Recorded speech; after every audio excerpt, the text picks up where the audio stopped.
नाज़रीन, मेरे साथ इस वक्त तालब इल्म रहनुमा अरसलान शानी मौजूद हैं।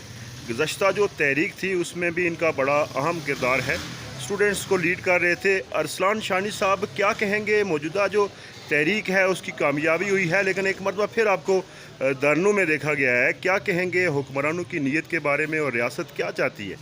बहुत शुक्रिया नदीम साहब। सबसे पहले तो हमें इस चीज़ को देखने की ज़रूरत है कि ये रियासत इस तहरीक के खौफ से अभी तक बाहर नहीं निकल सकी है, और इसका जो यहाँ पे ये मुनज़्ज़म अटैक किया जा रहा है इस तहरीक के ऊपर, और इस तहरीक के ऊपर हम समझते हैं कि मौजूदा वक्त के अंदर रियासत का पूरा अमला है, और ये अमला प्री प्लान तरीके से किया जा रहा है। सबसे पहले जो है वो एक मुज़ाकराती अमल हुआ, और उसके अंदर ये तय पाया कि असीरान को छोड़ा जाएगा। रियासत ने पहला वार मीरपुर के अंदर हमारे जो असीरान थे उनको ना छोड़ के किया। दूसरा वार जो रियासत का था वो खोईरट्टा के अंदर जो है वो वहाँ पे बहुत से लोगों के ऊपर जो है वो पर्चे काट के और एक नौजवान को गिरफ़्तार करके वहाँ से अटैक किया, और फिर ये तीसरा जो है वो रियासत का मुनज़्ज़म अटैक है। और हम समझते हैं कि इस रियासत के अटैक को समझते हुए हमें जो है वो अगला लाएअमल बनाने की ज़रूरत है। और आज जो प्रोटेस्ट हो रहे हैं, जो दोबारा से तहरीक मुनज़्ज़म हो रही है, इसने रियासत को ये बता दिया है कि अवाम अब बेदार हो चुके हैं, और वो किसी सूरत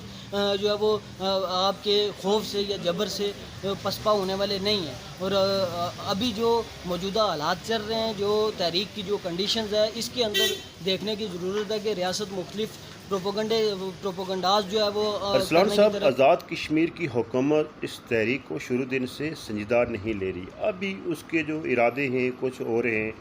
क्या कहेंगे आने वाले वक्त में ये तहरीक पुरतशद्दुद भी हो सकती है, कोई गैर मामूली वाक़या हो सकता है?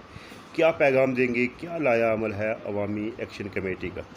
देखें, इसमें जो है वो कुछ बुनियादी चीज़ें हैं जिसको समझने की ज़रूरत है। मेरे ख़्याल में वो सबसे अहम जो चीज़ है कि रियासत का मुनज़्ज़म अमला, और वो अमला सिर्फ गिरफ़्तारियों की सूरत के अंदर नहीं हो रहा है। वो हमारी सफ़ों के अंदर जो है वो एक बार फिर फूट डालने की कोशिशें की जा रही हैं। मुख्तलिफ़ तरीक़ेकार के साथ जो है वो हमें असास के तहत इस तहरीक को कुचलने की साजिश हो रही है, लेकिन इसको एक दानिशमंदाना तरीक़ेकार के साथ आगे बढ़ाने का जो वाहिद तरीक़ाकार है वो फिर ये है कि आवाम को वार्ड की सतह पर मुनज़्ज़म करने की ज़रूरत है। और इस काम के ऊपर अगर हम जो है वो जाते हैं और लोगों को मुनज़्ज़म तरीक़ेकार के साथ हम आगे लेके जाते हैं, तो रियासत इस वक्त पसपा हो चुकी है। 5 दिन हमने इस खित्ते के अंदर रियासत का कोई वजूद नहीं देखा।